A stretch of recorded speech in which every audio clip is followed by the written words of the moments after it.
Assalamualaikum sahabat semua dimanapun berada. Salam jumpa dengan saya Yudianto di channel Spirit Milenial. Yeay. Pada kesempatan video kali ini, saya akan membahas tema yang berjudul Kenapa Judi Diharamkan? Ada pepatah yang mengatakan, sebaik-baiknya pekerjaan adalah yang didapat dari hasil jerih payah atau keringatnya sendiri, bukan dari berjudi. Sebab uang yang kita dapatkan dari menang berjudi berasal dari hasil taruhan mereka yang kalah di meja judi.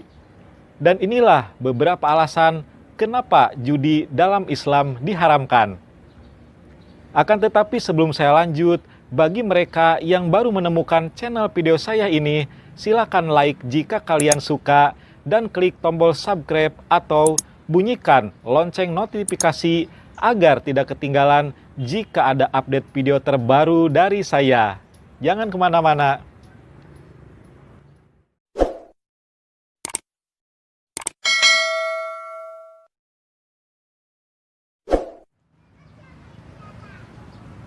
Yang pertama adalah ketika seseorang menang judi, sesungguhnya dia mendapat uang yang didapat dari penderitaan orang lain. Contohnya seperti begini. Ada 4 orang, misalnya tukang ojek, berjudi setelah narik penumpang seharian. Yang 3 orang masing-masing kalah sebesar Rp50.000. Dan yang 1 orang menang Rp150.000 yang didapat dari masing-masing 3 orang yang kalah. 3 orang yang kalah ini pasti hati mereka akan nyesek juga dan dongkol karena sudah kalah berjudi dan telah kehilangan uang sebesar Rp50.000 yang didapat dari seharian nyari penumpang. Nah, kenapa dia bisa nyesek dan dongkol? Karena orang kalau judi harapannya adalah untuk menang, bukan untuk kalah. Makanya begitu dia kalah, pasti hatinya akan dongkol. Walaupun tahu kalau itu sebagai risiko dan sudah kesepakatan. Rasa dongkol dan kesal inilah secara hukum yang tidak kelihatan yang akan memberikan dampak buruk bagi yang menang judi. Yang kedua, bagi mereka yang sudah berkeluarga, tentunya harus memberikan nafkah dari hasil misalnya narik ojek tersebut. Dan dia terpaksa harus berbohong kepada istrinya kalau penumpang pada hari ini lagi sepi. Dan dia hanya bisa memberikan uang dari sisa kalah judi sebesar Rp30.000.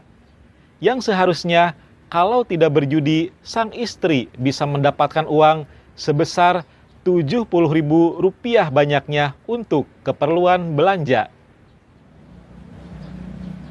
Yang ketiga, karena uang yang didapat hanya Rp30.000 sehingga tidak cukup untuk keperluan belanja sehari-hari seperti untuk beli beras, lauk pauk, jajan untuk anak sekolah, dan lain-lain.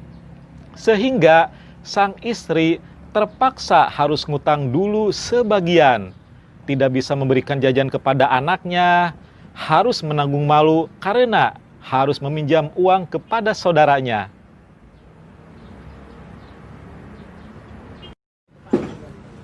Sementara di satu sisi, yang menang judi dia mendapatkan kelebihan uang. Jadi yang biasanya kasih nafkah ke istri cuma Rp70.000 sehari atau Rp100.000, sekarang dia dapat tambahan sebesar Rp150.000. Jadi totalnya menjadi Rp230.000. Si istri dan anak-anaknya pasti akan merasa senang bisa membeli keperluan yang lainnya sesuai dengan kelebihan uang yang didapat. Akan tetapi si istri tidak tahu kalau uang itu didapat suaminya di atas penderitaan 3 orang teman suami dan keluarganya yang kalah judi. Dan biasanya uang yang didapat dari hasil yang haram itu tidak berkah. Misalnya, cepat habisnya karena membeli hal-hal yang sebetulnya tidak diperlukan. Tiba-tiba ada barang yang rusak dan harus diganti, atau tiba-tiba ada anak yang sakit dan harus pergi ke dokter. Ada saja penyebabnya yang bisa membuat uang itu cepat habis, karena uang itu berasal dari yang haram. Nah, kenapa bisa seperti begitu? Karena uang yang didapat berasal dari kedongkolan dan penderitaan orang lain yang kalah judi. Itulah kenapa dikatakan kalau sebaik-baiknya pekerjaan adalah uang yang didapat dari hasil keringat sendiri dari pekerjaan yang halal tentunya. Apa yang sudah saya sampaikan di atas semoga bisa bermanfaat. Akhir kata, wabillahi taufiq wal hidayah. Wassalamualaikum warahmatullahi wabarakatuh. Apa yang benar datangnya dari Allah, dan jika ada yang salah datang dari saya pribadi. Assalamualaikum warahmatullahi wabarakatuh. Sampai jumpa lagi di video selanjutnya. Salam.